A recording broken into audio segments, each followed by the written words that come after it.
కృష్ణుడు కూడా ఒక చోట అంటాడు ఆతతాయిన అంటాడు. ఇవాళటి భాషలో చెప్పాలంటే వాడు టెర్రరిస్టు, ఉగ్రవాది.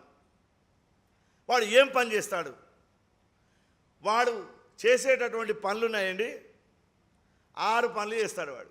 వీడిని టెర్రరిస్ట్ అని మనం ఎవడు అడగకముందుగా చెప్పొచ్చు. ఈ మతం వాడు టెర్రరిస్టా, ఆ మతం వాడు టెర్రరిస్టా అని మనమేం దీంట్లో మీమాంస పడాల్సిన అవసరం లేదు. ఈ 6 లక్షణాలు ఎవడుకుంటే వాడు మీ ఇంట్లో మీరు కూర్చొని మీరే నిర్ణయం చేయొచ్చు, ఈజ్ ద టెర్రరిస్ట్ అని. అగ్నిదో గరదచ్చైవ శస్త్రపాని ధనాపహ క్షేత్రోదారాపహర్తా చ షడైతే ఆతతాయినః. అగ్నిదో గరదచ్చైవ, మంది కొంపలకు నిప్పు పెట్టేవాడు నెంబర్ 1. అంటే వాని ఇల్లు అంటిపెట్టాలని ఆలోచించేవాడు. అంటే మనం అప్లోడ్ అటాక్స్ చేస్తుంటే చూసిరు కదా, పక్కన ఇంట్లో పెట్రోల్ పోసి అంటు పెట్టిపోతాడు. అంటే కొంతమంది మాటలతో పెడతారు, కొంతమంది చెల్లెలతో పెడతారు, ఉగ్రవాదులు బాంబులతో పెడతారు. వీళ్ళంతా ఆతతాయిలే. గరదచ్చైవ, విషం పెట్టేటటువంటి వాడు. ఇప్పుడు ఈ 2 లక్షణాలు దుర్యోధనలో ఉన్నాయి. వాడు లక్కయ్యలు అంటిపెట్టి పాండవులను చంపడానికి ప్రయత్నం చేశాడు, భీమునికి విషం ఇచ్చి చంపడానికి ప్రయత్నం చేశాడు. 3వ వాడు శస్త్రపాణి. నీకు ప్రభుత్వం యొక్క అనుమతి లేకుండా శస్త్రాన్ని పట్టుకొని తిరగడానికి నీకు హక్కు లేదు.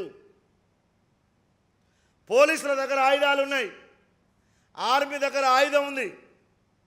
ఎవరిచ్చారు ఆయుధం? వాళ్ళకు భారత రాజ్యాంగం ఇచ్చింది. వాళ్ళు తప్ప వేరే వాళ్ళకు ఆయుధాలు పట్టుకోవడం తిరగడానికి వీలు లేదు. ఎవరన్నా ప్రాణాలకు వాళ్ళకు రక్షణ కావాలంటే, రైఫిల్ పర్మిషన్ కావాలంటే అది కూడా ప్రభుత్వంతో బైండ్ ఓవర్లు అప్పుడప్పుడు తీసుకుపోయి దాన్ని సీజ్ చేస్తుంటారు, పోలీస్ స్టేషన్లో పెట్టుకుంటారు, ఎలక్షన్ టైంలో లోపల పెట్టుకుంటారు, మళ్ళీ ఎలక్షన్ అయినాక రిలీజ్ చేస్తారు. ఇవన్నీ జరుగుతాయి. ఆ శస్త్రం కూడా ప్రభుత్వం యొక్క అనుమతితో తీసుకోవాల్సిందే నువ్వు. వీడు 3వ వాడు.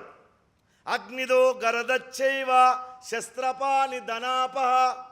4వ వాడు ధనాపహ, మంది సొమ్ము దొంగిలించేవాడు. ఇతరుల సొమ్ము దొంగిలించేవాడు కూడా టెర్రరిస్టే. ఇతరుల సొమ్ము ఎట్లా దొంగిలిస్తున్నారు? వేరువేరు దేశాల నుంచి ఈ దేశానికి వ్యాపారం పేరుతో వచ్చి ఈ దేశాన్ని 200 సంవత్సరాలు లూటి చేసిపోయాడు. ఈ దేశాన్ని నగ్నంగా తయారు చేసిపోయారు.